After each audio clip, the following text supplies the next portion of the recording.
एक और काम करना पड़ेगा हमको विदेशीकरण खत्म करने के लिए अपनी खेती का, कि हम लोगों को आदत पड़ गई है हाइब्रिड बीज लगाने की, संकरित बीज लगाने की। और आपको मैं जानकारी दे दूं कि हाइब्रिड बीज से जो अनाज आप पैदा कर रहे हैं, अमेरिका, यूरोप जैसे देशों में उस अनाज को जानवर ही खाते हैं, लोग नहीं खाते।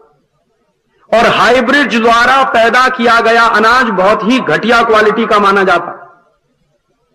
आप हाइब्रिड से कुछ भी अनाज पैदा करिए, किसी भी देश में आप उसको बेच नहीं पाएंगे, सिर्फ अपने खाने के लिए रख सकते। लेकिन हाइब्रिड द्वारा पैदा किया हुआ अनाज दुनिया का कोई भी अमीर देश खरीदता नहीं है। यह सिर्फ बेवकूफी का काम है। और यह बड़ी भारी गलतफहमी है आप लोगों के मन में कि हाइब्रिड से ही उत्पादन बढ़ता है। ऐसा कुछ भी नहीं है। हमारे अपने जो स्वदेशी बीज थे, जो भारतीय बीज थे, उनके भी उत्पादन कुछ कम नहीं होते।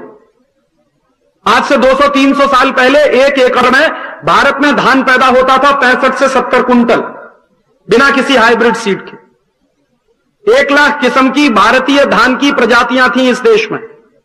और दक्षिण भारत में मालाबार के इलाके में 1 एकड़ में धान पैदा होता था 65 से 70 कुंटल, 300 साल पहले। तो बिना किसी हाइब्रिड बीज के, बिना किसी केमिकल फर्टिलाइजर के, बिना किसी केमिकल पेस्टिसाइड के इतना धान पैदा होता था। आज भी हो सकता है बिना हाइब्रिड बीज के, बिना केमिकल फर्टिलाइजर के, बिना केमिकल पेस्टिसाइड के। तो आपसे एक तीसरा निवेदन मेरा यह है कि आप ये जो विदेशीकरण कर रहे हैं हाइब्रिड बीज के नाम पर, संकर बीज के नाम पर, इसको कम से कम करिए और स्वदेशी बीजों का चलन बढ़ाइए। हम लोगों ने आजादी बचाओ आंदोलन की तरफ से एक अभियान शुरू किया। अभियान यह शुरू किया है, हम लोग गांव-गांव जाते हैं और लोगों से, किसानों से मिलते हैं। तो एक तरह की बात हर जगह के किसान हमको कहते हैं कि राजीव भाई आपकी बात समझ में आती है, संकर बीज नहीं इस्तेमाल करना चाहिए, लेकिन आप बताइए हमको स्वदेशी बीज मिलेगा कहां से? क्योंकि जिस दुकान पे जाओ वहां संकर बीज ही मिलता, जिस कंपनी के पास जाओ वो सब संकर बीज ही बेचते हैं, जिस एजेंसी पे जाओ सब जगह संकर बीज ही मिलता है। तो ये बात सही है कि धीरे धीरे स्वदेशी बीज का चलन खत्म हुआ है। लेकिन फिर हम लोगों को ऐसा लगा कि यह समस्या तो बहुत बड़ी है, तो इस समस्या का समाधान करने के लिए हम लोगों ने एक रास्ता खोजा कि जहां जहां देश के किसानों के पास स्वदेशी बीज उपलब्ध है, वो स्वदेशी बीज लेकर हम बीज से बीज बनाने का एक नया अभियान शुरू कर रहे। जैसे हमको स्वदेशी बीज मिल गया चावलों का। हमारे उत्तर प्रदेश में जो पहाड़ का इलाका है, जो हिमालय के नीचे का इलाका है, जैसे चमोली है, गढ़वाल है, पौड़ी है, उत्तरकाशी है, टेहरी है, वगैरह वगैरह, इस इलाके में स्वदेशी चावल का बीज अभी भी मौजूद है। तो हमारे साथियों ने उसको इकट्ठा करना शुरू किया और वो इकट्ठा करके उस बीज को हम फिर से उत्पादित करके दूसरे गांवों के लोगों को वो बीज बांट रहे हैं और कह रहे हैं कि तुम भी अपने खेत में लगाओ, बीज पैदा करो, किसी तीसरे को बेचो, तीसरे को कहते हैं कि तुम लगाओ, बीज पैदा करो, चौथे को बेचो। इस तरह से बीज बनाने का एक अभियान हम लोगों ने शुरू किया।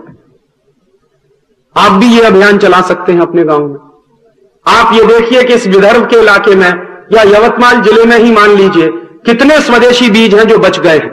अगर एक तरफ से सर्वे करने के लिए निकला जाए, सर्वेक्षण के लिए निकला जाए, तो जरूर मुझे उम्मीद है कि कुछ ना कुछ गांव यवतमाल जिले में, विदर्भ में ऐसे जरूर मिलेंगे, कुछ ना कुछ किसान ऐसे जरूर मिलेंगे जिन्होंने बीज बचा के रखा है अभी भी, जिनके पास स्वदेशी बीज है। तो वो स्वदेशी बीज उन किसानों से लेकर हम जगह जगह, हमारी योजना ये है कि सीड फार्म्स हम बनाएं। जैसे मान लीजिए 20 गांव है या 25 गांव है, तो 20-25 गांव का एक समूह बना दिया जाए और उन 20-25 गांव का समूह बनाकर उन 20-25 गांव के बीज की जरूरत को पूरा करने के लिए उन 20-25 गांव के किसानों से जमीनें लेकर उनमें बीज लगाकर फसल पैदा करके दोबारा बीज बनाया जाए और उन 20-25 गांव के किसानों को बांटा जाए कि भाई आप अपने अपने खेत में अब ये बीज लगाओ और पैदा करो और दूसरों को बेचो। तो संकर बीज से हम बाहर निकलेंगे और स्वदेशी बीज की तरफ हमारी पकड़ मजबूत होती चली जाएगी। और यह स्वदेशी बीज को बढ़ाना ही पड़ेगा, क्योंकि तत्व तो उसी में है, पोषकता उसी में है, ताकत उसी स्वदेशी बीज में है। संकर बीज में कोई ताकत नहीं है, कोई पोषकता भी नहीं।